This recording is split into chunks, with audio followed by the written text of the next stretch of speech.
life on other planets. Dr. Edgar Mitchell says there is a worldwide conspiracy to cover up. Edgar Mitchell est né à Roswell. Edgar Mitchell is hitting the limelight. Dr. Mitchell, 77 years old, was on a radio interview in Birmingham, England. I mean, you realize this is the story of the century. I mean, that's better than a little bit of water on Mars. The UFO phenomenon is real. Whoa! former NASA astronaut Edgar Mitchell talking to the completely overwhelmed and astonished Nick Margerison on a little-known British station, Kerrang Radio. There's not much question at all, but there's life throughout the universe. We're not alone in the universe at all.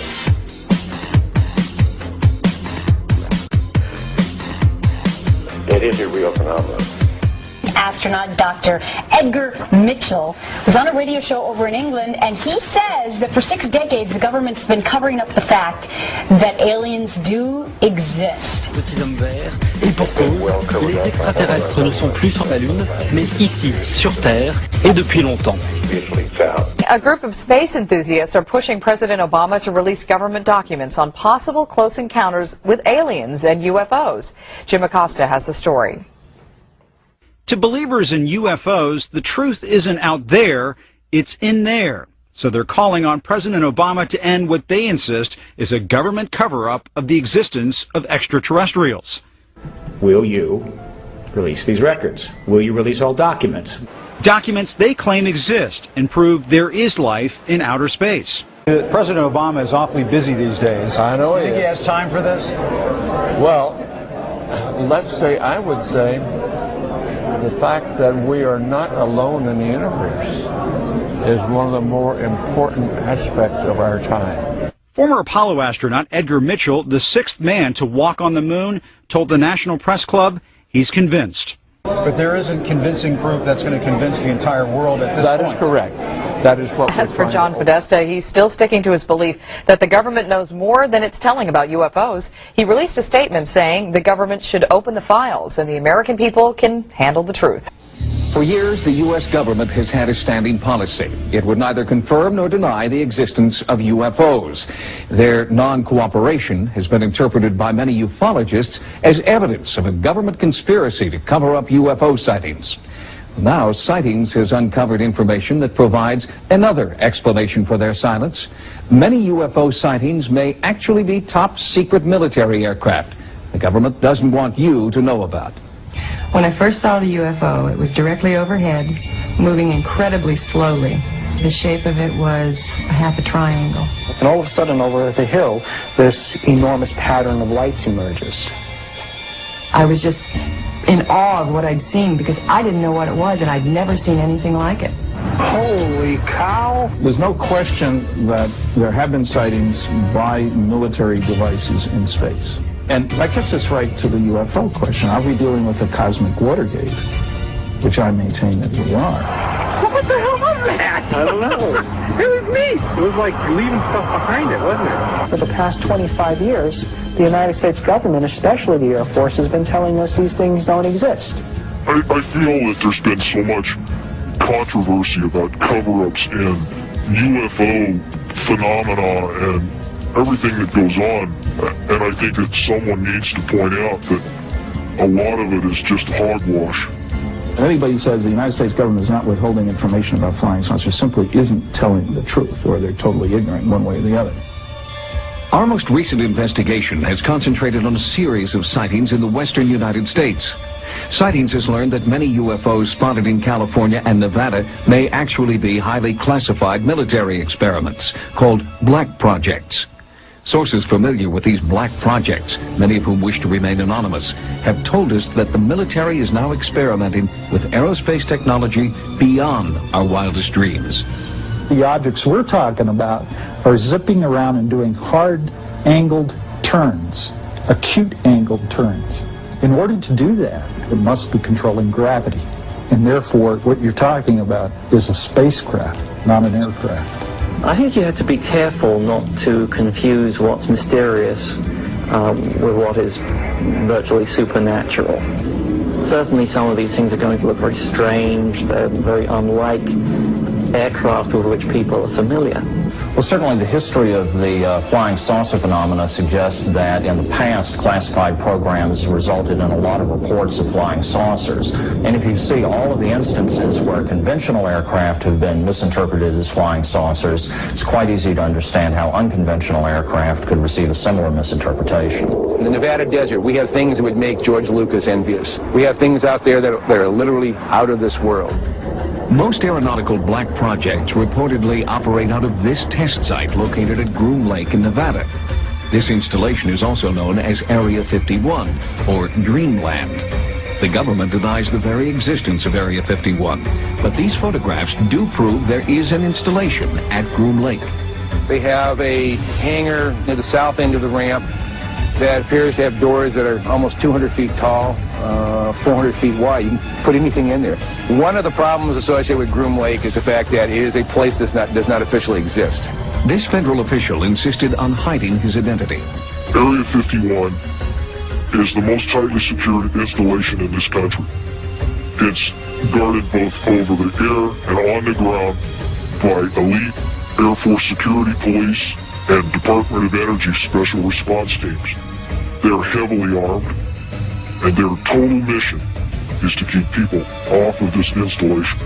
It's an ideal place for top secret, highly classified military projects, to refine them, to take them to the next level. This is the place.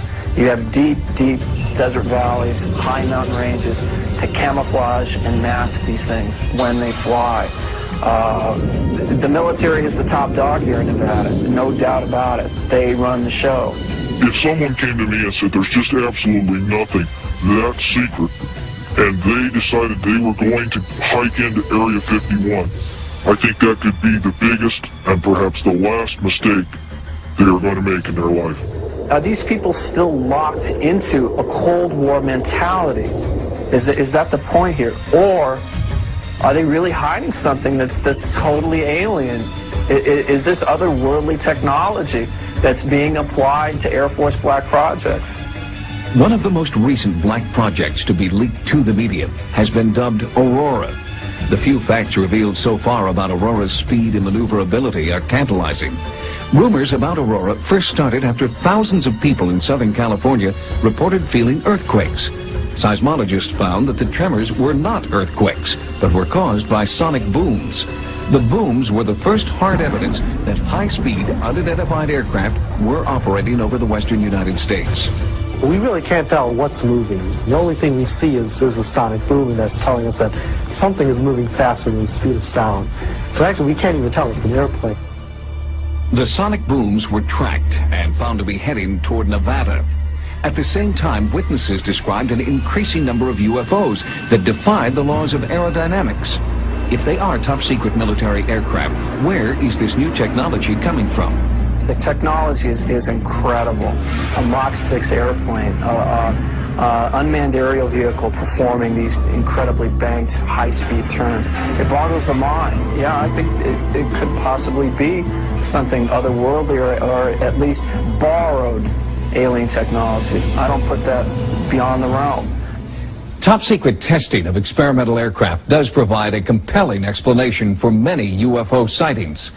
But what about sightings which occur in remote areas far from military bases, or sightings in which eyewitnesses claim personal contact?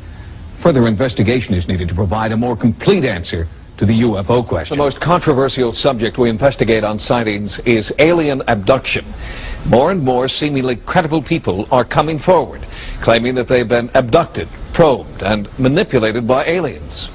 And now there's a new pattern developing. Supposed abductees are returning from their experiences with a cautionary message for us all. There's a new, frightening chapter in the abduction story. Many abductees are claiming that their alien captors sent them home with apocalyptic predictions about life on Earth. It's a terrifying conclusion to an already horrible ordeal. I'm on my back on the bed, and she's at the foot of my bed, and she's doing something to me. We had this flashback of being on this table, being surrounded by these beings. I don't know what she was doing. She had some sort of an instrument in her hand. Little gray guys with big dark eyes, and one of them's putting a needle in my neck. Until recently, the story would end there. But now abductees are returning with more than horror stories. They feel they are intergalactic messengers who must deliver dire predictions. This new mission intrigues Harvard professor John Mack. This Pulitzer Prize-winning psychiatrist at Cambridge Hospital is now treating people he calls experiencers. In his new book, Abduction, Mack presents 13 case histories. I thought this is crazy. I mean, I thought this is not possible. I'd seen many, many cases and worked for 2 years before I said, look, there's a mystery here. I can't explain this. There's something like what they're saying seems to be happening to them. You actually have seen them in your room in bright sun daylight. What did you see? Currently working with over 100 patients, Dr. Mack's clinical approach gives abductees a chance to talk openly about their experiences.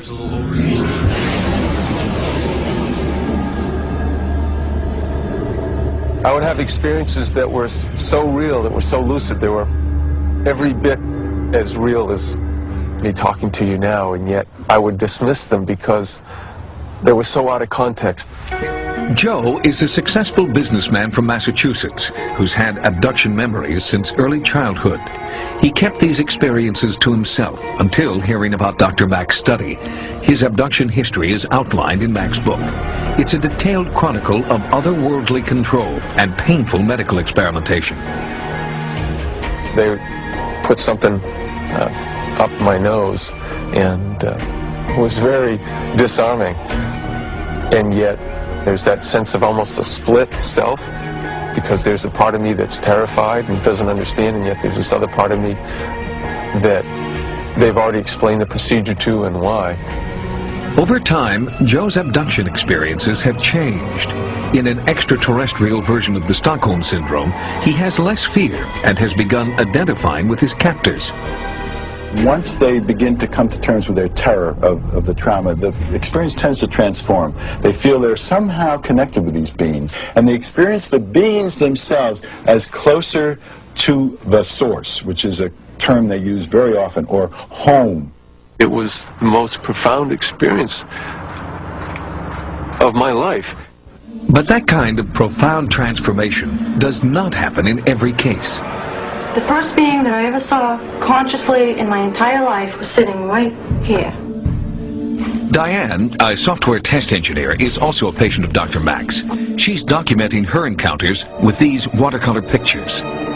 This picture was in the fall of '92. It took place here in the house, and I woke up, started to pivot around, found I couldn't move, and something released, and I said I could move. I scanned the room, just about to give up, and I see a small gray female being sitting there just waiting for me to spot her. And then she, I don't know whether she flew or what, but she sure came across the bed fast, right up to my face, and stared right like this. Although the experiences don't fit our notions of reality, there's no reason to believe that they're not telling the truth, or that something occurred to them that is real and they're telling it truthfully. To corroborate these personal beliefs, Dr. Mack searches for parallels among abduction stories. The most common thread, and ironically the most extraordinary, involves reproductive experiments. Sperm samples taken from the men by a cup put over the penis, some kind of vibratory energy that causes an ejaculation. Eggs taken from the women. Something is done between the egg and the sperm, which may be reimplanted in the woman in a subsequent abduction. Then that will be taken, the fetus will be taken from them at a later time. That's their experience. I flew out the window like a sucking, vacuumed out feeling with all the air pushed out of me. I ended up on a craft, laying down on a table, and next thing I know, I see a child. One of those ugly little gray things is holding a child up, and I said, no, that didn't come out of me. At the end of that experience, I blacked out and came to standing on this platform, and I was not home anymore. I was somewhere else. I don't know where this was. I felt like I was on a ship. the emotion is so appropriate to a real experience. Dreams don't operate like that. Fantasy isn't like that. Trauma displaced from some of the source isn't like that. It isn't just a traumatic story. It's a complicated, consistent narrative that operates clinically altogether like a real experience. The complicated, consistent narrative Dr. Mack's patients describe always has a beginning, middle, and most recently, the same exact ending. Before they are returned home, the abductees are warned about an impending apocalypse, unless all people on Earth drastically change their way of thinking. We are told that the human experience, the human race, as we have known it, is becoming, or soon to be, non-viable, if not extinct. It can't survive. My own sense of it, and this is purely speculative, is that we are also being given a choice to change our ways. In other words, we were here to shepherd or steward the earth, be responsible for a higher consciousness, and what we've become so far from the Creator, so distant from the source, that we have treated the earth like it was our property, and we are apparently a malignancy at a cosmic level now. The message is, wake up, grow up. The sandbox that you're littering is not your own. That you are not alone. That you don't need to feel the sense of isolation and separation that you have felt. That you're part of a bigger community. According to a recent Roper poll, 1 in 50 American adults exhibits at least 4 out of the 5 most common symptoms reported by alien abductees. That's a staggering statistic, because it seems to indicate that 2% of our adult population is experiencing something for which no one has a conclusive explanation. The variety of witnesses of UFOs is endless. They include military personnel from the Air Force, Navy, and Marine Corps, radar specialists, aeronautical engineers, airport traffic controllers, astronomers, FBI agents, state, county, and city police, pilots and crews from American, United, Eastern, Pan American, Northwest, Western, and TWA were also on the list of witnesses. Millions in the United Kingdom, France, Australia, South America, Mexico, and other nations around the world have seen UFOs. For 18 years, the late Dr. J. Allen Hynek headed up the Air Force investigation into UFOs, called Project Blue Book, and was acknowledged to be the world's foremost authority on UFOs. After amassing a computer bank of over 63,000 sightings, he states, "The UFO phenomenon is truly a phenomenon of our times. It is an extremely puzzling one and calls forth a wide spectrum of opinions. No matter what one may think about UFOs, no matter what one may believe about them, whether it is all nonsense or whether they represent something very, very real, 3 facts stand out, 3 facts which no one can deny. The first is that UFO reports exist. Secondly, that UFO reports come from all over the world. And the third is that many are made by highly responsible people, often scientifically trained. We scientists have no positive proof yet of the origin or even of the reality of these strange reported craft, but we do know that the reports themselves are very real. To find the answer to this magnificent scientific puzzle, the UFO phenomenon, we need to approach it with a truly open mind so we can explore all possible avenues of explanation." One of the greatest waves of UFO sightings in modern history came in 1965, with more than 500 cases reported during the summer months alone. One such case was near Ann Arbor, Michigan, where 50 people and 12 police officers in 3 counties reported having seen objects flashing across the pre-dawn skies. That evening, 87 female students at Hillsdale College near Ann Arbor watched an object flying around and flashing bright lights for a period of about 4 hours. Life magazine said, "Call them what you will. Flying saucers, unidentified flying objects, or optical illusions, they are back again and seen by more people than ever before." Last week, the manifestation seemed almost to have reached the proportions of an invasion. On the evening of October 25th, 1973, a young Pennsylvania farmer, Stephen Pulaski, and at least 15 other witnesses saw a bright object hovering over a field near them. Stephen grabbed his rifle and went to investigate.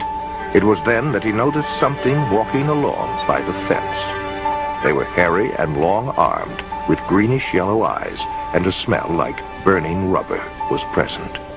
Stephen sensed that these creatures were not friendly and fired a tracer bullet over their heads.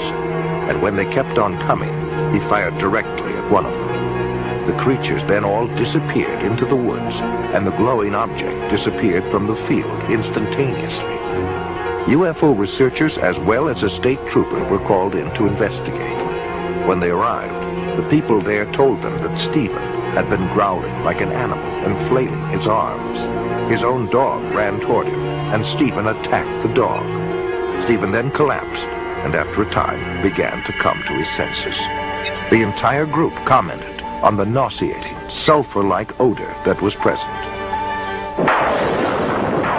The Amityville Horror was based on a factual account of what happened to a family in Amityville, New York. An irritating and nauseating odor seemed to accompany the presence of the ghost or spirit entity that entered there from time to time. Whitley Strieber wrote of his abduction experiences in his book, Communion. He said he could smell their presence and that it smelled like sulfur.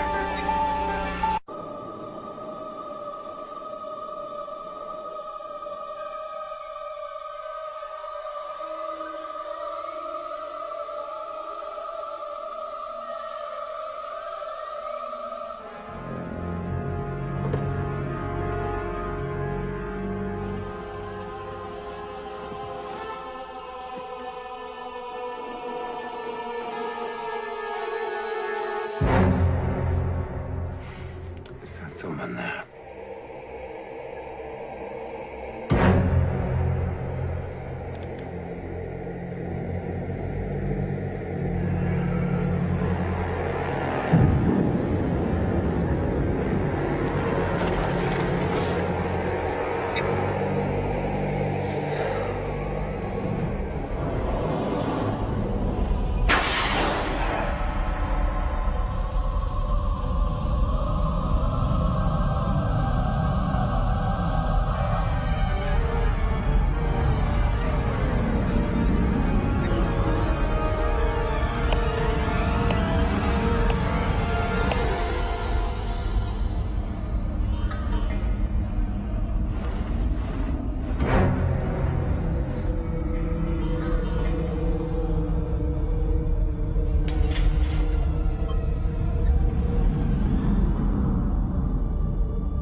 What's the matter, boss? What's the matter? There was something Come on. here. Shake it out. Come on. Bad. What? That was a nightmare.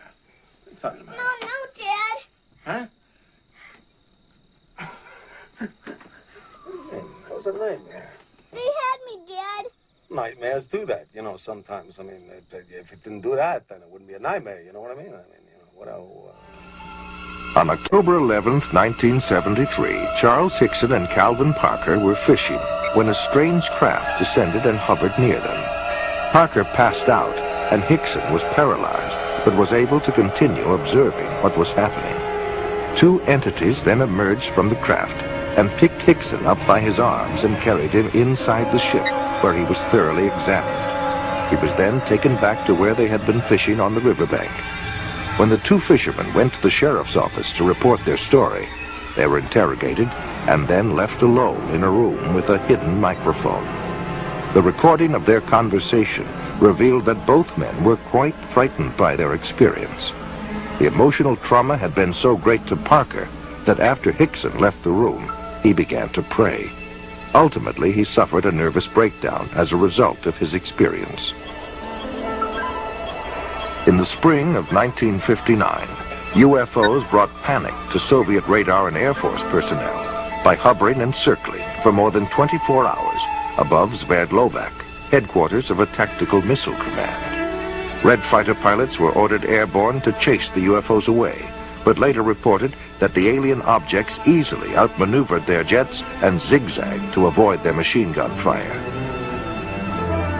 The Russian spacecraft Salyut-6 returned to Earth in 1978 after 96 days in orbit. They told of a formation of UFOs which trailed them closely for 3 complete orbits around the globe. One of their cameras captured 20 minutes of incredible motion picture footage of this encounter. According to a previous mutual agreement, the Russians forwarded copies of the film to the United States to be analyzed. Unofficial statements from NASA state that it is the best motion picture footage ever filmed of UFOs. The foremost Russian authority on UFOs, Dr. Felix Zeigel, contends that UFOs may have frightened, harassed, and possibly even killed Russian cosmonauts on their missions. A top scientist, Dr. Leo Sprinkle, conducted a 5-year study of 82 persons who reported UFO experiences. Most of them were able to relive the experience through hypnosis, and all suffered severe psychological disturbances afterwards. They claim to have been taken inside spaceships and examined by humanoids who communicated telepathic messages to them. In his book Secrets of the UFOs, ufologist Don Elkins made the following observation. I have found that some people can achieve the contact phenomenon simply by being hypnotized, and the same general message permeates over 90% of the millions of words received by thousands of people around the world. No one knows what hypnosis is. No one knows what goes on in the mind. It's an altered state of consciousness like yogis and witch doctors have been practicing. It loosens the normal connection between your spirit and your brain, and of course if the hypnotist can control you, make all kinds of suggestions, make you think things are happening that are not happening, make you think you have powers that you don't, experiences that you haven't, even implant memories. Other beings, if there are other minds out there, they could also do the same thing. Sir John Eccles, Nobel Prize winner for his research on the brain, describes the brain as, quote, a machine that a ghost can operate, unquote. What he means by that is your spirit operates your brain in a normal state of consciousness. In an altered state, reached under yoga, a TM, hypnosis, you have loosened the normal connection between your spirit and your brain, and that allows another spirit, other entities, other minds to interpose themselves and begin to tick off the neurons in your brain, create a universe of illusion. I believe that it's demonic. I think all of the evidence indicates this. Some people claim by allowing themselves to be put into an hypnotic trance, they are acting as a channeling device in which the extraterrestrial being speaks through them. The following is an actual sampling of those messages. We come from the Interplanetary Confederation of Solar Systems, and our purpose is to aid our brother man on the planet Earth as the new age dawns.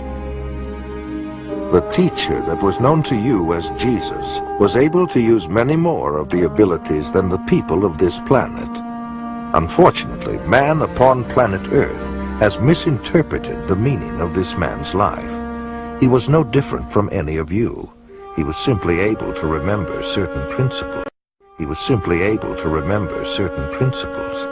These principles may be realized by anyone at any time. It is only necessary that you avail yourself to our contact through meditation in order to begin to re-realize that which is rightfully yours, the truth of the creation, and the truth of your position in it. Know ye not that ye are gods? We have been puzzled at times by the inability of the people in general of this planet to be awakened to this simple truth. We find that the state of hypnosis brought about by the evolution of thought of the people of this planet is so great that it is necessary for him to maintain a constant awareness of his spiritual nature with meditation. Man is now in the transitional period before the dawn of a new age. With peace, love, brotherhood, and understanding on man's part, he will see a great new era begin to dawn. UFO researcher John Weldon then offers this question. How credible is it to think that literally thousands of genuine extraterrestrials would fly millions of light years simply to teach New Age philosophy, deny Christianity, and support the occult? And why would the entities actually possess and inhabit people just like demons do if they were really advanced extraterrestrials? Dr. Pierre Guérin, an eminent scientist associated with the French National Council for Scientific Research, concludes that UFO behavior is more akin to magic than to physics as we know it, and that modern UFOnauts and the demons of past days are probably identical. The word demon in Greek comes from the root meaning knowledge or intelligence, implying that demons have access to knowledge and information denied to ordinary mortals. After what happened to me, the communion experiences, I decided that that might be a good idea to accept the idea of the devil just in case that's what I saw. If you look closely at the life of the world, you see the workings of evil in the world. There seems to be a sort of machinery behind it that is far beyond just the accident of human life. You can literally hypnotize a person, tell them that there's a cat in their lap, they will see it, they will hear it, purr, they will pet it and feel it. It's not physically there. You tell the cat to scratch them, and bring them out of it. There are scratch marks on their cheek. A non-physical object, under the right conditions, can leave physical evidence. I think it's demonic. It's a spiritual power of some kind for which there is no physical explanation. You can't explain it with the laws of chemistry and physics as we know it. John Keel is a world-renowned expert on UFOs and has written numerous books and articles on the subject. A self-described agnostic, he made this statement. Thousands of books have been written on the subject of demonology, which is the ancient and scholarly study of monsters and demons. The manifestations and occurrences described in this literature are identical to the UFO phenomenon. Victims of demonic possession suffer from the same medical and emotional symptoms as the UFO contactees. I would say I was assaulted by something from the unknown rather than possessed by it. I hope that I was never possessed by it, although there are those who might disagree with me. And I don't think it was something out of craziness. If it came out of my mind, it came out of a part of my mind that is universal to us all. Like Stryber, there are thousands of others who have also sensed something evil and demonic. Something is here, probing people, inspecting them, planting thoughts in their minds, and manipulating their bodies. I do know from different things that are still occurring within my body that I'm still being visited. The United States Printing Office issued a 400-page publication entitled UFOs and Related Subjects, an Annotated Bibliography. The author was the senior bibliographer for the Library of Congress, Miss Lynn E. Cateau. During her research, she read over 1,000 articles, books, and other literature. She summarizes her findings in the preface of the bibliography. A large part of the available UFO literature is closely linked with mysticism and the metaphysical. It deals with subjects like mental telepathy, automatic writing, and invisible entities, as well as phenomenon like poltergeist manifestations and possession. Many of the UFO reports now being published in the popular press recount alleged incidents that are strikingly similar to demonic possession and psychic phenomenon that have long been known to theologians and parapsychologists. This document was compiled for the United States Air Force and is now in the Library of Congress. Dr. Jacques Vallée has addressed the United Nations on UFOs and was the model for Lacombe in Steven Spielberg's Close Encounters of the Third Kind. He is the author of 8 books on UFOs and has been widely recognized as the premier investigating scientist in the realm of UFO research. In his book, Messengers of Deception, Vallée says, an impressive parallel can be made between UFO occupants and the popular conception of demons. And in his book, Confrontations, he writes, the medical examinations to which abductees are said to be subjected, often accompanied by sadistic sexual manipulation, is reminiscent of the medieval tales of encounters with demons. He also made this statement, I believe that when we speak of UFO sightings as instances of space visitations, we are looking at the phenomenon on the wrong level. We are not dealing with successive waves of visitations from space. We are dealing with a control system. And he states, UFOs are the means through which man's concepts are being rearranged. They are engaging in a worldwide enterprise of subliminal seduction. Jacques Vallée, at least at that time when he wrote that book, was an agnostic. Interesting that he comes to basically the same conclusions I do as a Christian from my research. And he said about UFOs, they're real, but they're not physical. They're messengers of deception. And this was based on his research of about 20 years. They seem to be psychologically preparing, setting us up for some ultimate delusion that is too horrible even to imagine as yet. I would agree with that. Dr. I.D.E. Thomas is one of a long line of Welsh preachers. He is currently the senior pastor at the First Baptist Church of Maywood, California, and has authored several books which have enjoyed wide circulation. In his book, The Omega Conspiracy, Dr. Thomas explains the phenomenon of unidentified flying objects and offers an explanation that could identify the beings who operate them. As incredible as his explanation may sound, let us regard the ancient saying of Heraclitus, who 500 years before Christ said, because it is sometimes so unbelievable, the truth escapes becoming known. The answer to all this and the clue to this cosmic riddle may be found in the ancient book of Genesis. And back there in chapter 6, we are told of a very amazing and bizarre event. The sons of God saw the daughters of men and saw that they were beautiful, and they lusted after them. And then we read they married them and sired children from them. For the past 1,500 years, most scholars, including evangelical scholars, have interpreted the sons of God as the good sons of Seth, and the daughters of men as the wicked daughters of Cain. They've adopted that interpretation because the other one is so bizarre and outlandish.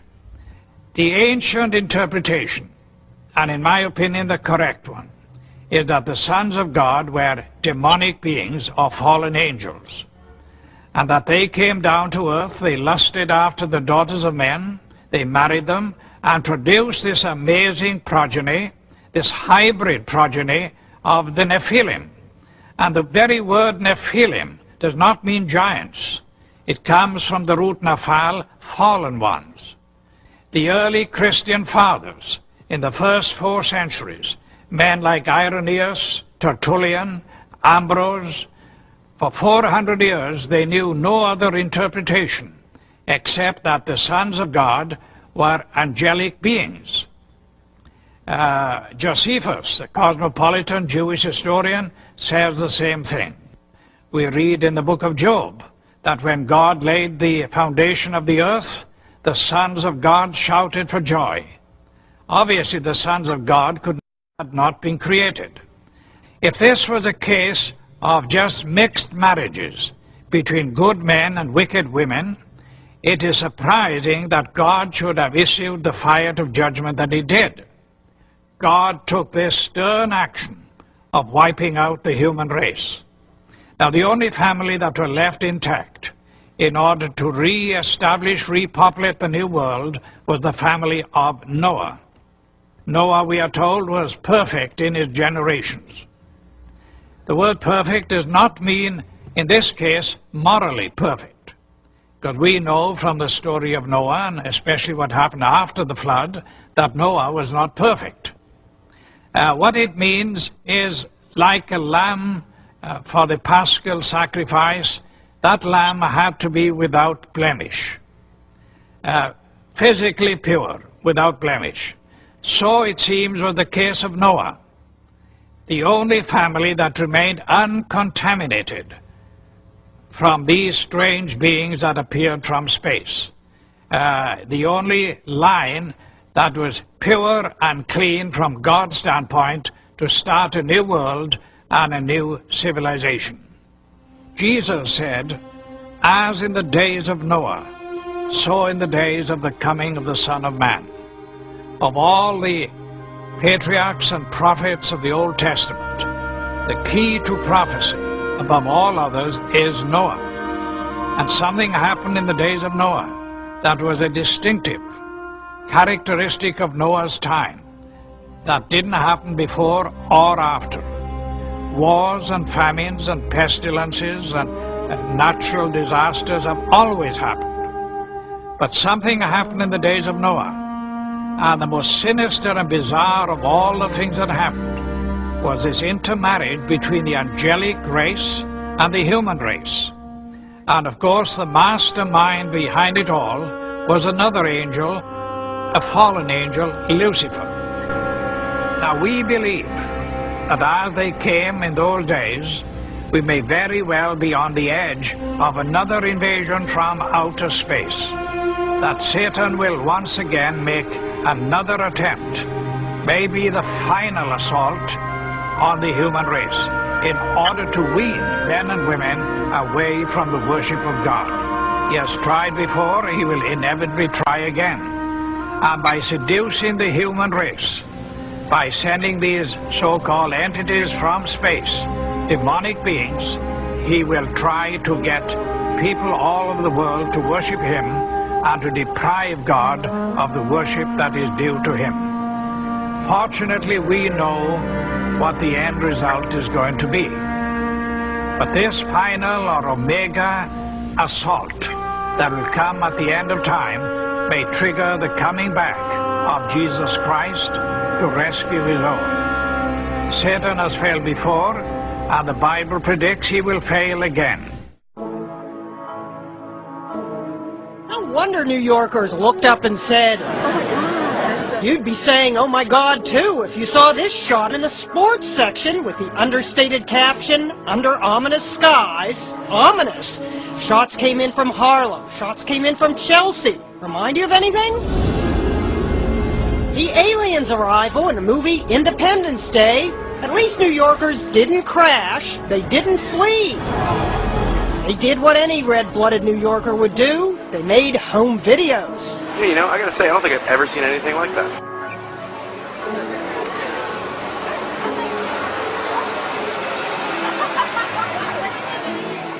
The scriptures must be fulfilled. And that means the prince of the power of the air will be cast down from heaven and will attempt to once and for all wrestle away control of the world from God and take it for his own wretched use.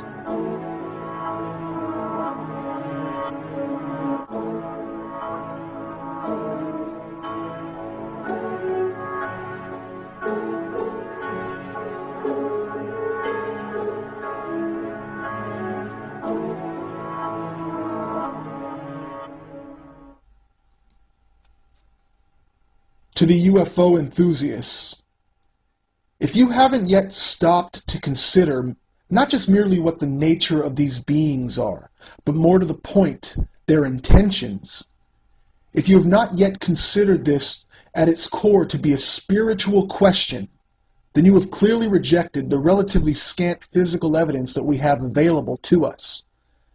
For these manifestations in the air are, up to this point, only that.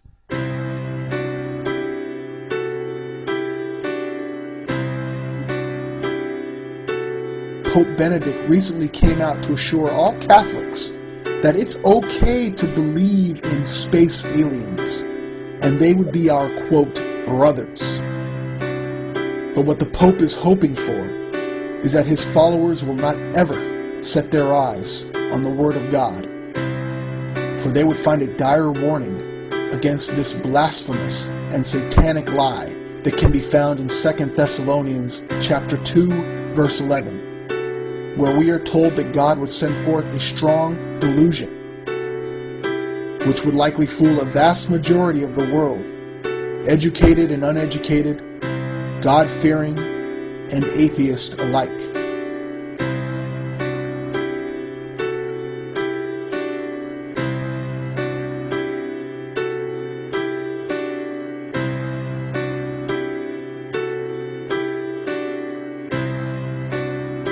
My friends throughout the world, first I must thank the leaders of each of your countries who have graciously and in the interests of peace turned over all their broadcasting facilities to us to help avoid confusion in this crisis. Your national leaders have suggested that a state of martial law will be most helpful at this time, and we agree. The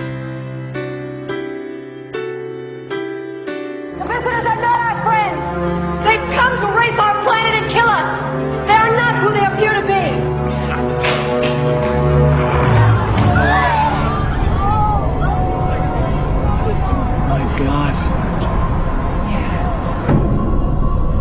Abduction is now a common theme in movies and television.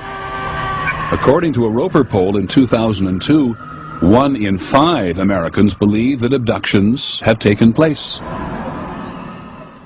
For the so-called abductees, the memories of what they say they have experienced are deeply traumatic. Between 6 and 8, I would assume. Okay. They're fairly intense, or? Yeah, they're very close together as well. Right, okay. 4 years ago, Kelly Carr was a mother and housewife with no interest in spaceships or aliens. Now she's using technology to reconstruct images of her own encounter. It does give the idea of the lights there, but, you know, the brightness of the light, it gives a good impression, except that the colour doesn't seem right. Kelly's account starts in August 1993. My husband and I were driving up to my girlfriend's place in Monbulk, which is in the Dandenong Mountains. We were driving on Belgrave Hallam Road, and it was just on dusk. I saw what I thought was round orange lights in the field. It looked unusual to me. Later that night, retracing their route home, Kelly noticed something else unusual. It's about a kilometre or so in front of us, about twice the height of the treetops. We could see this object, which at first I thought was a blimp. It had the shape of a blimp, but it was light. As we got closer to it, the light seemed to sort of separate, and it was actually these a row of round lights, and they were orange. It appeared like there was silhouettes standing in these round orange circles, like people, but you could only see the black outline. Well, I just said to my husband, look, there's people in there. And the minute I said that, it shot off to the left of us. Within 1 or 2 seconds, it was gone completely. About a kilometre or two further down the road, as we kept driving, I came across what, at least what I thought, was a screen or a wall of light across the road. And my heart started racing and the adrenaline was sort of pumping through my body, and I'm thinking, we've just seen this back down there, we're in for, you know, a close encounter. Then the next instant, nothing. We seem to have actually covered a fair distance that I don't even remember covering. It might have been possibly close to a kilometre that I don't remember actually travelling. There was no light, there was nothing blocking the road. Kelly says it wasn't until weeks later she remembered actually getting out of the car that night. And I saw that there was another car that had pulled up 100 metres down the road. Then I walked around the front of the car to where my husband was standing on the other side, and we started walking across the road together. As we were walking across the road, I looked down and I saw that the other people were getting out the car and starting to walk as well. So I was quite happy that there was other people there who were seeing the same thing that we were.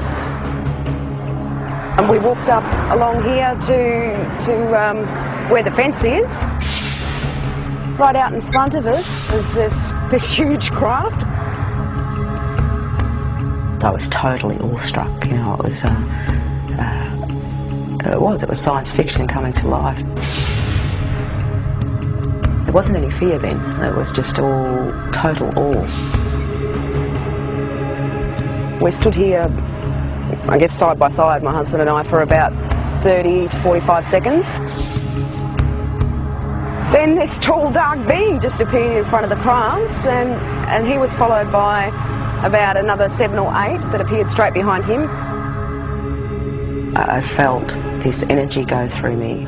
It's like nothing I've ever experienced before in my life. It was like some sort of low-level frequency that came in waves, but it was so dense that I could actually physically feel it going through my body. And that feeling absolutely terrified me. It was like, I can't even explain the horror that I felt just feeling this. And I began screaming. The minute I did, the eyes on these things lit up and they came charging across the field. Halfway across, they split up into 2 groups. Some headed off down there and the rest came directly towards us.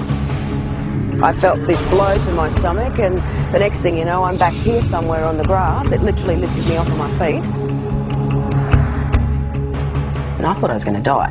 I thought if I don't get up now, I'm going to pass out and I'm going to die. I'm not going to come back to consciousness, you know. So I pulled myself up into a sitting position, and when I sat up, I couldn't see anything, and it was like there was just black in front of my eyes. I want you to try stretching it down a little bit as well. Kelly is not the only one who saw these images that night. For the first time ever, independent witnesses have given the same account of a close encounter. Even though Kelly has never met Jane, Glenda and Bill from the other car she saw, she has seen the sketches they drew for UFO researchers. They've drawn the same circles of light around the top of the craft with these blue lines coming down, ending in a semicircle on the ground. They've actually also drawn a tripod underneath, which was something I didn't see that night. It becomes very clear then that we were all looking at the same thing and that it wasn't your average saucer-shaped craft. And basically the second party were able to draw sketches of the beings very similar to the ones that I had, and they're not your usual little grey things that are, you know, media propaganda. I found a small red-coloured equilateral triangle underneath my navel, which I guess in reality provoked only a minor curiosity at the time. It was oddly geometric, and I did wonder, you know, how something like that could get on me that looked like a burn without me feeling it. At UFO conferences, where Kelly is now a keynote speaker, she adds strength to her own story by showing photographs of physical marks left on one of the other women. We're all left with triangular marks under our navels, but the ones that were marks that were actually photographed, the first one came from Glenda, which is it's a series of 3 small red dots along the inner thigh, and both Jane and Glenda were marked with these dots. I wasn't. Glenda had a ligature mark around her ankle, which is quite severe bruising. It looked like she'd been strapped down to something. UFO researchers have also reported finding physical traces at the site where all witnesses said the encounter happened, particularly in relation to where the craft landed. Inside that semicircle was actually a triangular formation of 3 points spaced 6 metres apart, which correspond with the tripod that was drawn underneath the girl's craft. To this day, Kelly still doesn't know exactly what happened to her that night. I tried a little bit. Her most vivid memory is the fear that she felt. That's very good. It's finally come out to what I'm looking for. And I think a lot of people, you know, might have experienced the fear in a nightmare where you're being chased or something like that, and it's a terror that you feel that, you know, sometimes can wake you up or whatever, but it's absolutely horrifying when you're dreaming it. And that's exactly what I was feeling while I was totally awake. That sort of terror, actually having to feel it while you're conscious and physically awake and feel it as a reality, is like a living nightmare, like a nightmare come to life.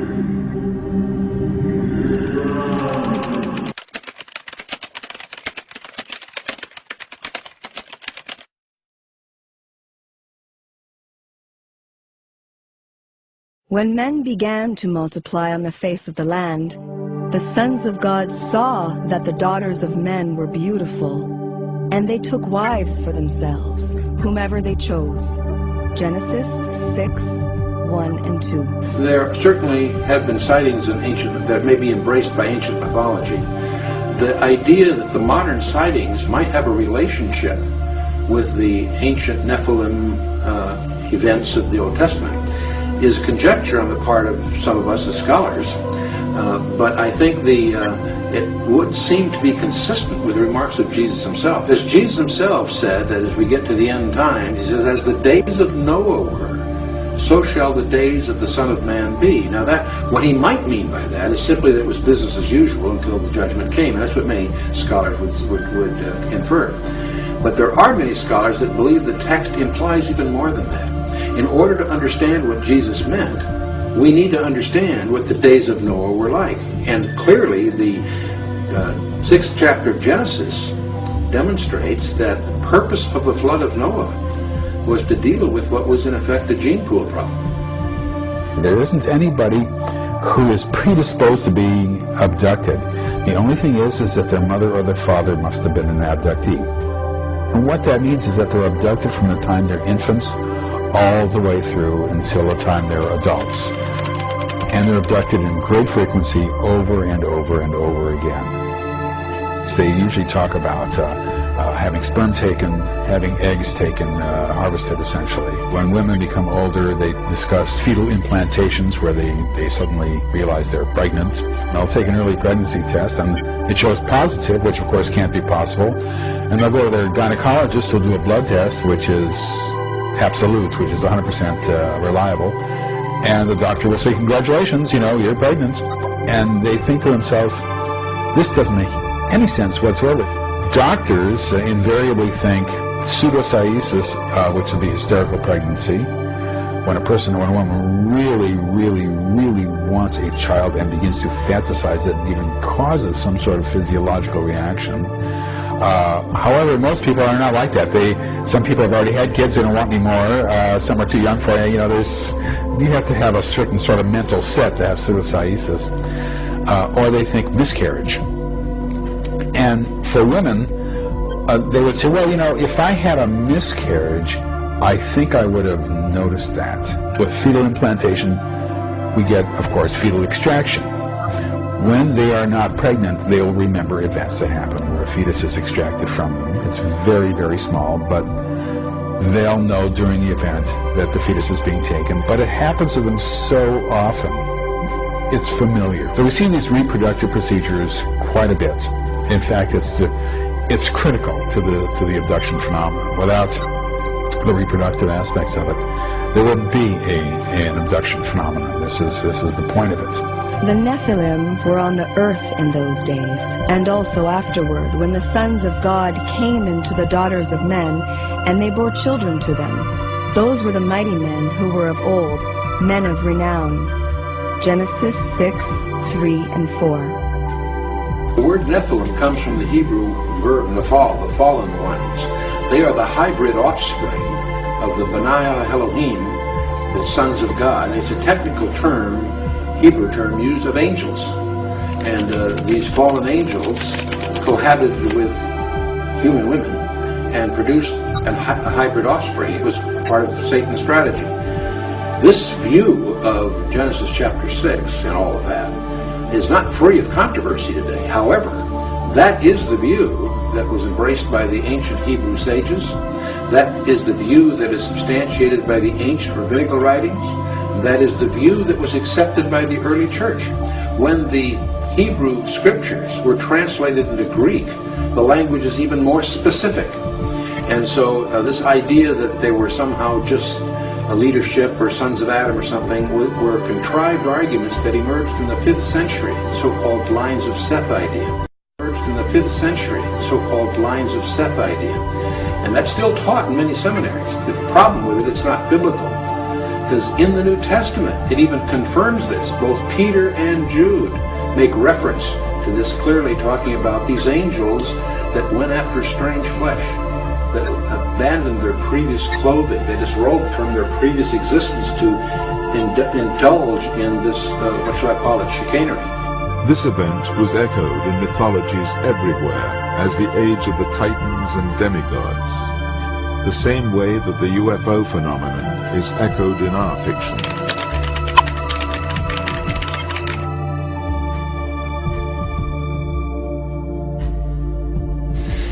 When we study the passage in Genesis 6, we'll notice that one of the distinctives of Noah was that his genealogy was unblemished. And the Hebrew word there is tamim, which is used of physical defects. In other words, one of the reasons that Noah was picked, probably many, but one was that one of his distinctives was that his genealogy wasn't contaminated by these goings-on. It would appear that the strategy of Satan was to introduce this as a means of corrupting the human line to preclude God's plan of redemption through the Messiah, which had to be a kinsman of Adam. The parable of Jesus that I count as foundational for Satan and evil is the one where Jesus says the kingdom of heaven is like a man who owned a field and sowed good seed in it, had his servants go sow good seed in it, and then by night an enemy came and sowed weeds in the field and then went away.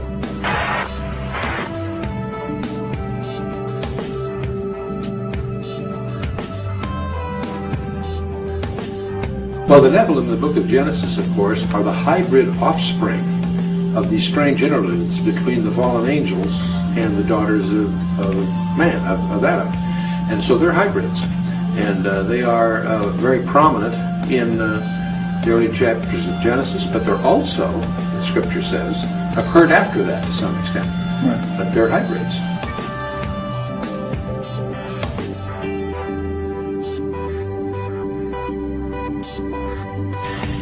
As we study the passages in the Bible that describe what we call the end times, it's interesting that one of the characteristics that shows up in Daniel 2 is that it says they will mingle themselves with the seed of men. The prophetic dream of Nebuchadnezzar gives us an astonishing detail concerning end times. Scripture indicates that the last government of earth will be a hybrid government, iron mixed with clay. And where you saw iron mixed with miry clay, they shall mingle themselves with the seed of men, but they shall not adhere to one another, even as iron is not mixed with clay. Daniel 2:43. Now, in order for them to mingle with the seed of men, the they have to be something other than the seed of men. So it's just a hint, but it's a profound hint that somehow in the end times there's going to be again some kind of commingling, some kind of intrusion into the genetic DNA makeup of people that's going to be a contaminant that will be part of the end times. And that's why there's so much scholastic interest in this UFO business, in the abduction narratives and reports, and we may very well be being plunged into a period of time about which the Bible says more than it does about any other period of time in history, including the time of the Gospels, when Jesus walked the shores of Galilee. When people are abducted, as part of the procedures, they will sometimes be taken into a room and they will see containers. And in each container there's liquid, and in the middle of the liquid there's a tiny fetus floating. Later they'll be shown babies. Small, odd-looking babies, as they will report. Their babies don't look right. Physically, they're phlegmatic. They look like they're sick. They're not bouncing babies that are grasping and gurgling. They're silent. They almost look like they're half dead. They also have unusual features. People say they look like they're sort of half human, half alien. They're odd-looking, yet they look sort of human. My colleague Bud Hopkins says that they called them hybrids originally, and that's a name that's stuck. They then will have to hold the baby, have some sort of physical contact with the baby, put their hand on the baby's stomach, hold the baby close to their skin. There must be skin-on-skin contact. Oftentimes, when the baby's a little bit older, they're required to feed the baby. Sometimes they'll be brought into a room, this is now men and women, where there will be what looks like 2-year-olds, 3-year-olds, 1.5-year-olds walking around. And they are required to play with them, have contact with them, and we see these toddlers when they're 4 years old, 5, 7 years old, 9 years old. They're already children, young children at that point. People describe them as adolescents. They describe them as young adults. They describe them as adults. And they don't describe them as older adults so much. By the time we see them as adolescents, we see them involved with the abduction phenomenon, performing tasks. They have jobs to do. They're part of the world of abductions, going about their business, doing what's required of them. Let's remember that when Jesus briefed 4 disciples in his confidential briefing on his second coming, he opened his discussion and he closed his discussion with the urgent admonition, "Let no man deceive you." We need to understand that the characteristic of the period that we're being plunged into is one of deceit, one of very clever misguidance by the enemy. We do have an enemy. He's very knowledgeable, very resourceful. And we are moving into open spiritual warfare. We're used to conflicts in countries about politics, different views. Today, there's a fundamental war going on in worldviews. Sometimes abductees will be brought into a room and their attention will be directed at a screen-like device. And the person will hear a voice in their minds saying, "Can you tell the difference between us and you?" Now, depending on who the person is, they will say, "What do you mean the difference between us and you? Everybody is the same." And they'll hear in their head, "See, isn't that wonderful? Isn't that beautiful? Pretty soon in the future, we will all be together. You won't be able to tell the difference, and it will be wonderful." Some will be able to tell the difference. Some would say, "Well, yes, this one here looks like you, and this one here looks like us." At that point, they will say, "Well, you know, there will be a difference, but we will all be together, and you're one of the lucky ones. You can tell the difference. Most people won't be able to." The key fact here is that they're all saying, in the future, we'll all be together.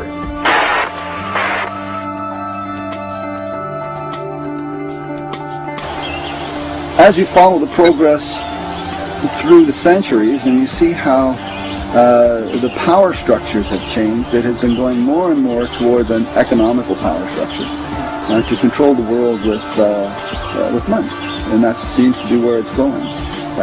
More and more we're looking towards a world bank, a one world system, one world currency. I mean, already Europe has joined its currency together. North Americans are thinking the same way. So this is really the work of Satan. This is his way of getting command and control over the entire world. As we deal with the end time scenario in the Bible, one of the dominant players is a world leader. In fact, it's 2 guys working together, but it's a world leader that is going to successfully unite the world into a one world religion. He's going to exalt himself above all that is called God. That includes Allah as well as the Jews and the Christians. He somehow is going to deceive the whole world. He's the most popular guy that's ever come along.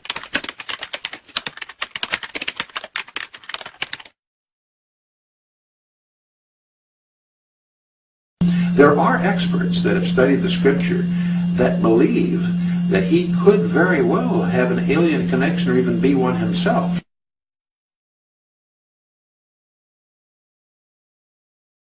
The involvement of these alien entities may be a far bigger factor in the climax that the Bible portrays than most classical scholars have really been sensitive to.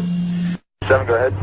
Yes, sir. I don't know what it was, but it just overflew like a couple of 100 feet above us. It was like I don't know if it was a rocket or whatever, but incredibly fast, opposite direction. In the opposite direction? Yes, sir. And the time was 2107. It was too fast to be an airplane. Okay, thank you. Houston 986 Boston Center. Center maintain flight level 18. Okay, thank you. Houston 986 Boston Center. Center maintain flight level 180.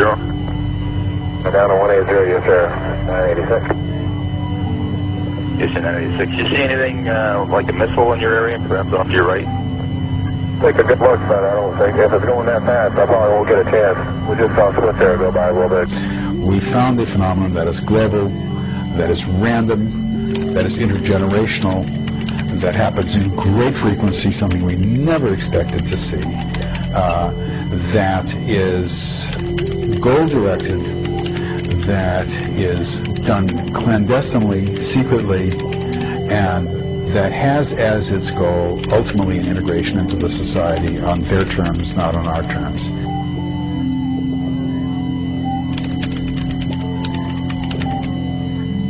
And I think that there's not a lot we can do about it, unfortunately.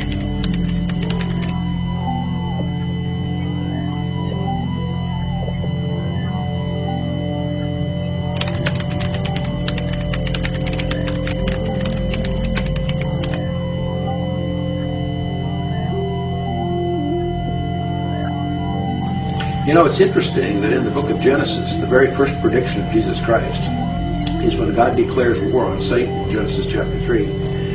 And he speaks that the ultimate redemption of man will come from the seed of a woman. And there is even a hint of the virgin birth.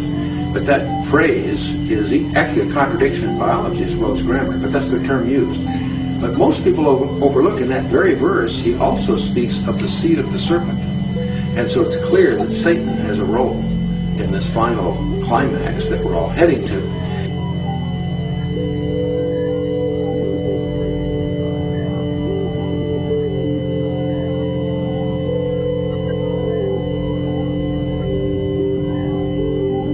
What we think is going on here, because eggs are taken and sperm is taken, that they are joined together in vitro.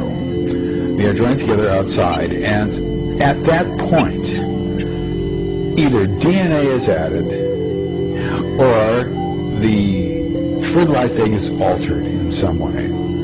And when that happens, we posited that you're going to get a bell-shaped curve, that some are going to look really alien, some are going to look really human, and most are going to be in the middle.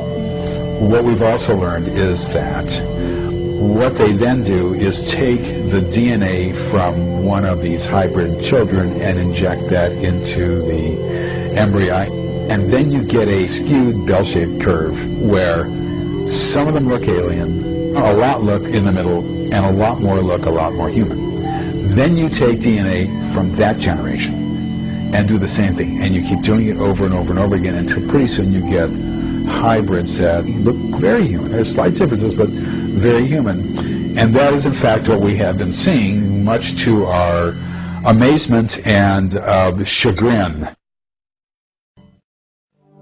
But in contrast to stories from the ancient world, which produced giants, sexual contact between aliens and humans is absent. Perhaps this time a different strategy is at hand. I now believe that this is a kind of integration program into the society. As a program, it is being done for a reason. It is goal-directed. It had a beginning, a middle, and it's got an end. They are doing this for a reason. That's critically important to understand. Not only that, this is clandestine. It is secret, and it is secret for a reason. I've been involved with studying UFOs and abductions for over 40 years, and it was always kind of thrilling and exciting. Now it's depressing and fearful, and it's not something that I enjoy hearing. As an academic, you're required to examine that data to see whether it's true or not, and if it is true, to go where the evidence leads you, even though you might kick and scream while en route, and I have kicked and screamed en route. But as an honest academic, you're required to do that. And as a historian, you're required to do that especially. And that is where it has led me, and it has led me into areas that I don't want to go. Not only that, it's embarrassing to talk about this. I understand how completely insane it sounds. I am fully aware of my words, of what I'm saying, and the effect that this has on people. Oh, this is just nuts. And I understand that. But in order to be academically honest, I must say it nonetheless, even though it puts me in a very bad position. I just wish that other people in the scientific community would at least learn a methodology of studying this phenomenon. They haven't done that, and it's not going to happen, from what I can tell. I mean, I can't tell the future, but the chances of that happening are very remote now, because we have looked at every conceivable kind of psychological explanation, and none of them Lo tiene el FLIR, lo estamos viendo en el FLIR. Es un objeto luminoso. Lleva rumbo contrario a nosotros, pero no nos deja. Está 2 millas atrás de nosotros.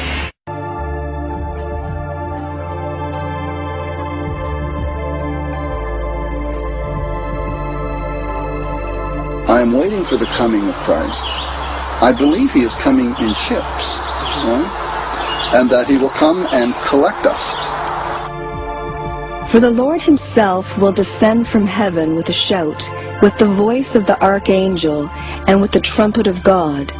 And the dead in Christ will rise first. Then we who are alive and remain will be caught up with them in the clouds to meet the Lord in the air. And so we shall always be with the Lord. Therefore comfort one another with these words. 1 Thessalonians 4:16 and 17. This prophesied collecting event could be understood as a mass abduction. Satan and his chosen hybrid may villainize the coming Messiah and deceive the world they rule by misrepresenting him. Concerning the world leader, Scripture states,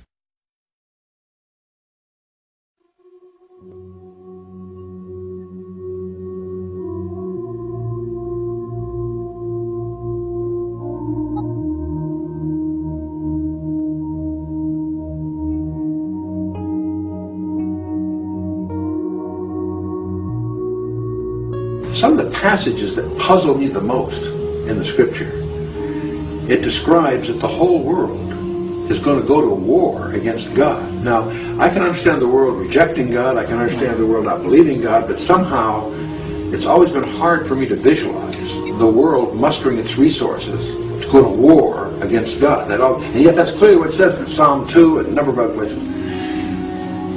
But you know, suddenly I can begin to understand how this might happen, because there are many people that believe that there are already aliens among us conspiring with the government, whatever, and they visualize these as being the good guys. They're here to help us. They're here to give us advanced technology. There are people that really have this kind of attitude. One of the other procedures that people describe is a certain kind of staring procedure, where a person will say that they're being looked at, and I'll say, well, what do you mean being looked at? Do you mean they're just looking you over, you know? I'll say, no, he's looking at me very closely. And I say, well, where is he looking? Is he looking? These are purposely misleading questions. Is he looking at your abdomen? Is he looking at your stomach? Is he looking at your knees? You know, where's he looking? No, he's looking at my face. I say, well, is he looking at, you mean your chin? He's looking at your chin? No, he's looking at my eyes. And I'll say, well, how far away is he from you? Oh, his forehead is touching mine. I'll say, well, can you close your eyes? No. Can you look away? No. And they're being stared at a distance of maybe 1 inch, 2 inches, sometimes forehead touching forehead. What this is some sort of neural engagement. And people can see and imagine things that are going on in their brain practically. They can almost understand which neurons are being innervated as they're hooking into the optic nerve and using that as a conduit to go into other neural pathways and innervate specific anatomical sites within the brain. People see images in their mind when this happens. They will see images of horrible events, catastrophic events happening, the Earth breaking into, nuclear war, a meteor hitting. In this imaging that they're going through, they will have a job to do or tasks to do. Now, the reason I could think this is because there were other kind of neurological events that were happening to them that they kept describing these, where they would have to sit at a council and perform certain tasks almost electronically, or have to do something with their eyes. They would have to look at a specific situation and change it with their eyes, or there were all sorts of things that they had to do, all of which had something to do with neurology.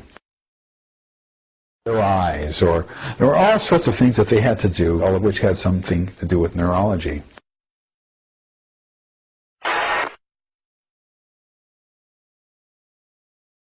I can begin to see a scenario which we sometimes call good cop, bad cop kind of thing, where Satan's emissaries pose to be our friends to help prepare us for the bad guys who are coming.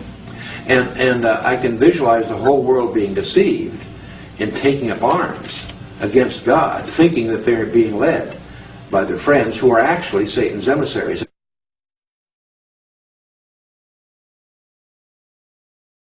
Eventually, they began to talk about how in the future they would have these certain tasks to perform, and they had to make sure that they performed these correctly.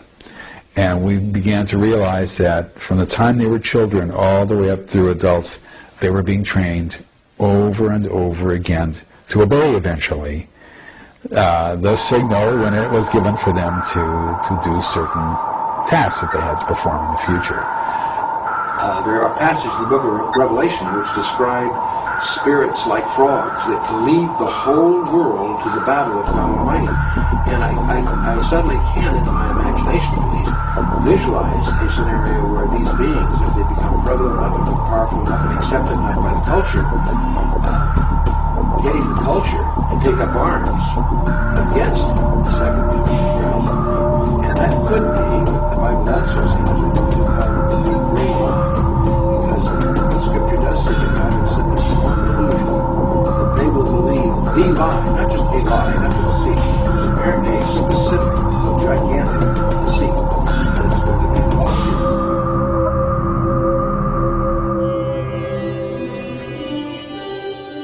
here. The big lie, I think, that's coming is that Satan has got to fool the world. He's got to lie to the world, got to make them believe that the one who is coming, Christ, the Son of God, is some sort of alien invader who is coming to take over the world. And so making him seem like an alien invader will make it very easy to get the armies of the world and the governments of the world in line to defend the world against such an invasion.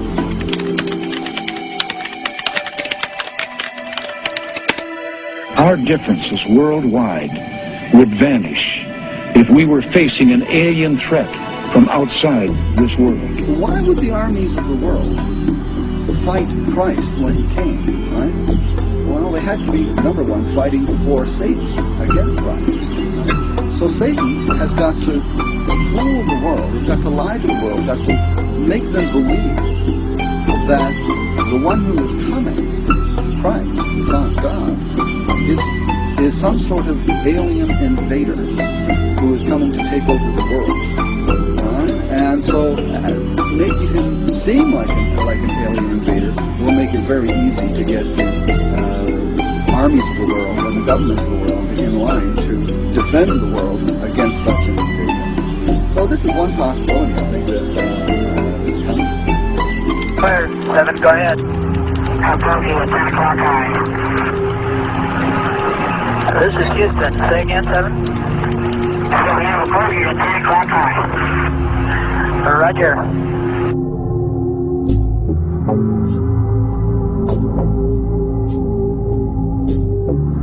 This is the valley of Megiddo, north of Jerusalem, where good is to triumph over evil in the final battle of this cosmic war. The prophesied kingdom of the Messiah will then be established.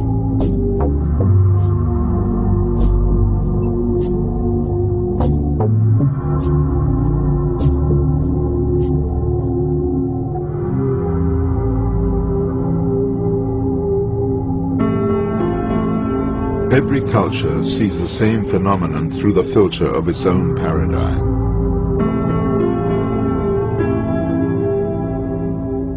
However, the Bible presents us with a reality that spans all civilizations, in which the angels of God are here on earth, and their influence is unmistakable.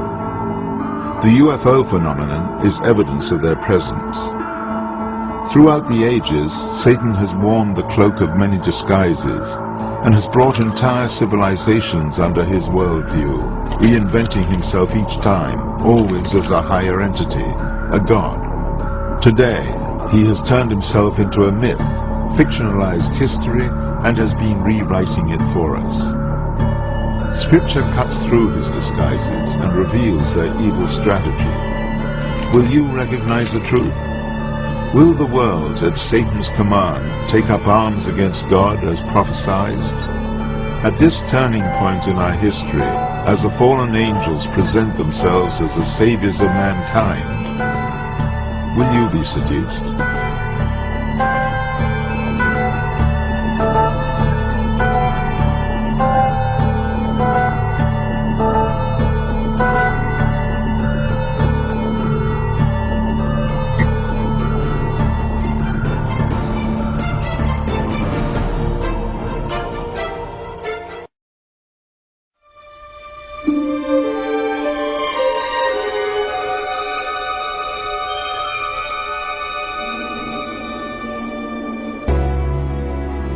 Next question is when aliens interact with humans, they bring a message for mankind. Chuck Missler talks about in his book how whenever these guys show up, they don't have a cure for cancer, they can't solve all of these different problems with humanity, they don't bring superior scientific technology or anything. They want to talk about what?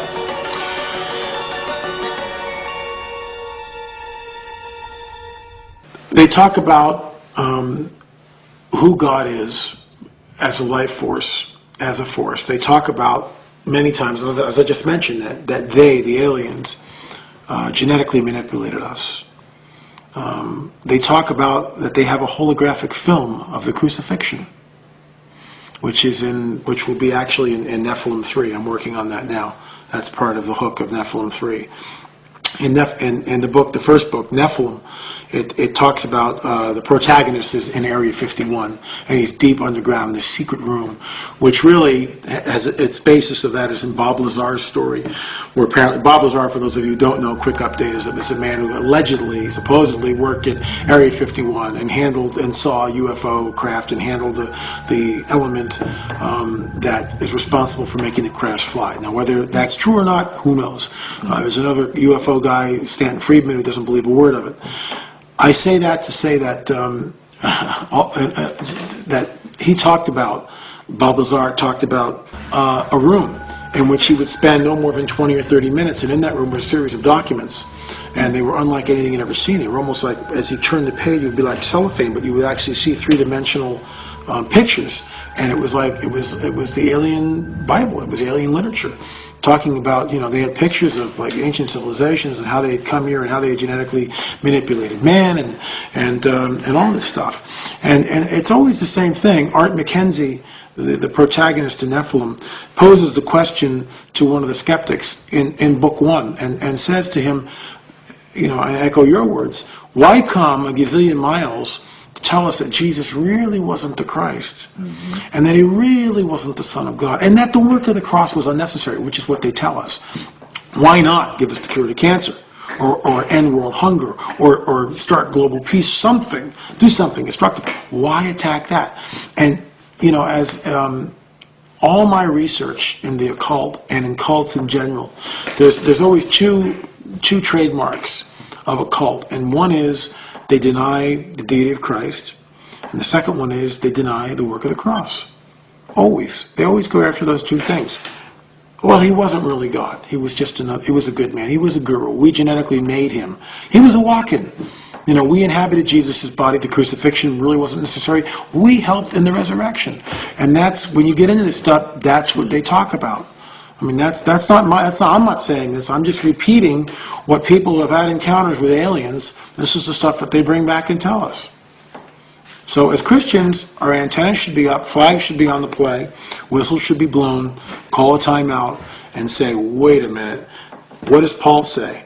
Anyone who brings us another gospel, let them be anathema, let them be cursed. And that's another gospel, isn't it? Saying that Jesus, is not the Son of God, that he wasn't here in the flesh, and that the work of the cross really didn't matter, which is everything. The work of the cross is everything.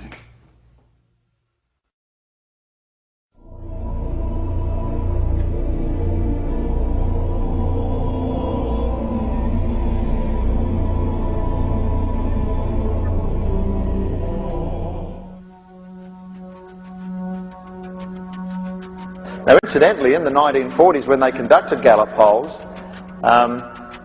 they had sections on UFOs, what is a UFO, and it was usually categorized as secret American technology or secret technology from another country or something like that. There was never a category that said it was, you know, races from another planet. But by the 1950s there was, and you can almost find on a graph that the amount of people that now believe that there is life elsewhere in the universe has increased by about 10% per decade. And what's happening is our culture is changing as a result of two things: evolution, particularly cosmic evolution, if you want to call it that, and science fiction. In fact, the Gallup polls in the recent years show that in most Western countries, between 70 to 80% of the general population believe that there is extraterrestrial life somewhere out there.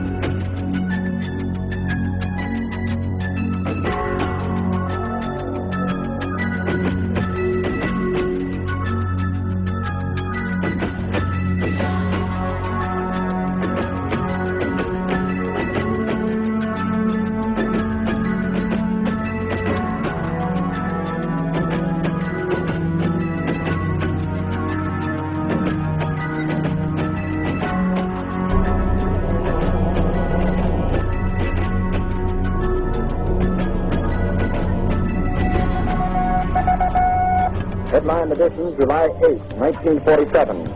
The Army Air Forces has announced that a flying disc has been found and is now in the possession of the Army.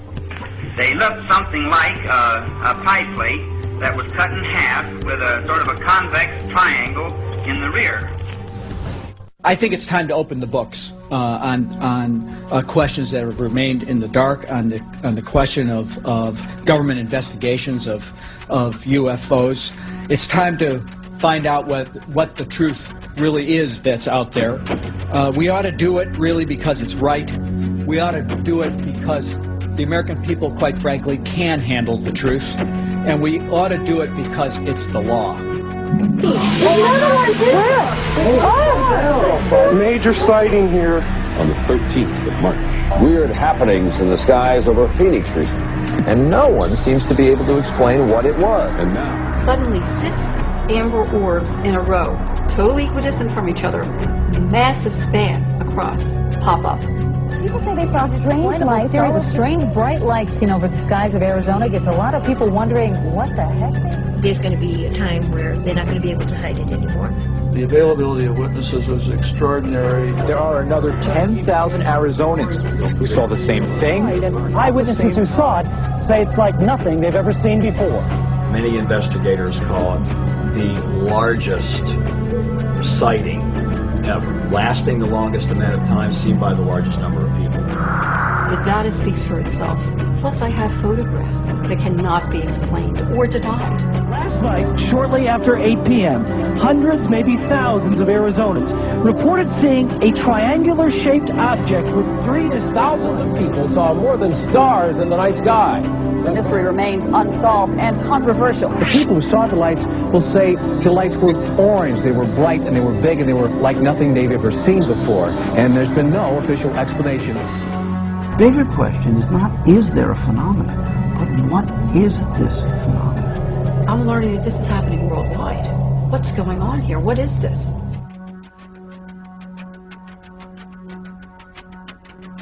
Mexican Air Force pilots capturing on videotape what are said to be 11, count them, 11 UFOs, unidentified flying objects. They are officially that.